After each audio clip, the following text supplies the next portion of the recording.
Now on Denver 7 News, smog, smoke, and industrial pollution. New air quality concerns have Colorado lawmakers taking action. Hear about their new plan to keep our air clean. The first of its kind program giving monthly checks with no strings attached to former inmates. The impact the people receiving the money say it is already having for them.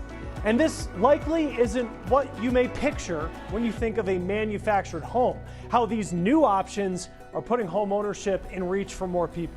Plus, new rumors about when Russia plans to invade Ukraine. Why U.S. officials believe it will be this week. Thank you for joining us. I'm Jessica Porter. Many Coloradans don't have strong protections in place against polluted air, especially in communities of color. Now a new bill is hoping to change that across the state. Colorado lawmakers introduced the Public Protections from Toxic Air Contaminants Act today. If passed, the bill would direct the state to establish health-based air quality standards. Lawmakers say no single corporation is being targeted with this bill. Instead, it will create regulations for all companies to follow. Those include limiting toxic emissions, studying air pollution impacts from multiple sources, and strengthening reporting and monitoring of hazardous pollution. With this new program that we intend to build through this policy, communities will have more tools to hold these toxic polluters like Suncor or like any other corporation that is spewing out benzene, formaldehyde, and a host of other pollutants out into the air in Colorado. They'll be able to hold them accountable. Since the bill was just introduced, lawmakers have about 3 months to pass the bill before the end of the legislative session. Aurora's city council is expected to approve a controversial construction proposal tonight. Neighbors are upset about a new apartment and shopping center that would go near Parker Road and Quincy Avenue. They say it will make existing traffic problems worse and potentially hurt long-term businesses in the area. Mayor Mike Kaufman has put off a vote on his infamous camping ban tonight because he expects so much feedback on this proposal. That meeting starts at 6:30. Aurora is also expected to approve changes to its police department in an effort to stop a long pattern of discrimination. The city council will vote tonight to approve a contract with a company to monitor the city's consent decree. Aurora entered into it with the Colorado Attorney General's office last November. The city has up to 2 years to comply. It stems from an investigation into Aurora's police and fire department practices after Elijah McClain's death in 2019. Contact Denver 7 is investigating complaints against the online used car dealer Carvana.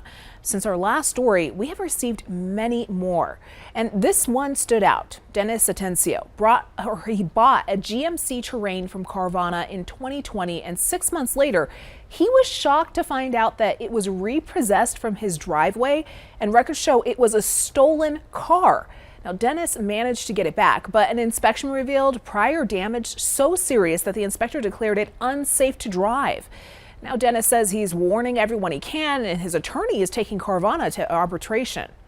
Why did you want to tell us your story? Buyers need to be aware of Carvana. Buyers need to really make sure that they do their due diligence. And also understand the regulators are not going to regulate them. So you're in the wild, wild west if you buy a car from Carvana. Their case goes to trial next month, and we reached out to Carvana for comment, but they have not responded. Colorado's state regulators tell us they've received multiple complaints about this company, but because the company is based in Arizona, Colorado's auto industry division does not have jurisdiction to investigate. Now to the latest on the situation in Ukraine. The country's president saying that he believes Russia will invade on Wednesday. Still, he plans to hold a Ukrainian Day of Unity on Wednesday and announced that he wants to join NATO. Russia still denies that it will attack. The Kremlin saying today that their military exercises are almost over and that some will end this week. A Pentagon spokesperson doubts that Russia is telling the truth. Putin has added military capability along that border with Ukraine and in Belarus. He continues to give himself more options. Intelligence officials say a Russian attack would involve a, quote, significant barrage of missiles and aerial bomb attacks. Russia currently has an estimated 150,000 soldiers surrounding Ukraine on 3 sides. As we mark 4 years since the Parkland school shooting that killed 17 people, President Biden reiterated his plans today to curb gun violence. He says that includes more money to address rising crime. The president honored the victims in a statement. Survivors and victims' families are calling for more action to prevent gun violence. And today, the father of one of the young men killed in Parkland climbed a crane near the White House with a banner with his son's picture on it. Now, some of the most vulnerable children are at higher risk of violence, trauma, and abuse. Some people are coming to be surprised that Black and brown kids are overrepresented in our mortality data, or that children with disabilities are overrepresented in who has been reported for child abuse and neglect. But the truth is, these risks existed before COVID. The CDC found that children with a disability are more than 3 times more likely to be a victim of violence or witness to violence in their neighborhood. A separate report from the Health and Human Services Department shows that Black children are 3 times more likely to die of suspected child abuse or neglect than white children.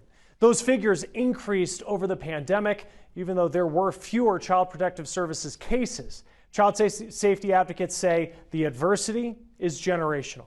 You know, we can look at disparities and say, oh, there's something different about those people, or what's wrong with those families versus recognizing that what we see in our data, the disparities that we see, have been produced by these structural and systemic inequities. So things like structural racism, poverty, these things are under the surface all the time. Prevent Child Abuse America promotes prevention and access to support and services for at-risk families. Those include evidence-based programs like family resource centers and home visitation, economic support like child care subsidies, paid sick leave, and expanded child tax credits. Any kind of, again, economic supports for families that just help take a little bit of the edge off. I was talking to a mom in clinic last Friday about what it meant to her to get those payments. And what she said was, for her, it was the difference between living in a motel room with her daughter or living in an apartment where her daughter actually had her own room. Dr. Richard Besser is also calling for more economic support through a permanent expansion of the child tax credit. Our country it tends to blame people for being in poverty and then doesn't provide the resources and the way out, especially where we have a clear path of how to do that. Early data shows the expanded child tax credit helped reduce child poverty and hunger. The hidden fees that get added to everything from tickets to hotel rooms are at this point pretty much unavoidable. American consumers have no idea what the actual price of something will be as long as there's junk fees like resort fees. The new regulation that could be coming for these fees. And it was an incredible victory for the Rams in Super Bowl 56. How the players celebrated their big win? Next.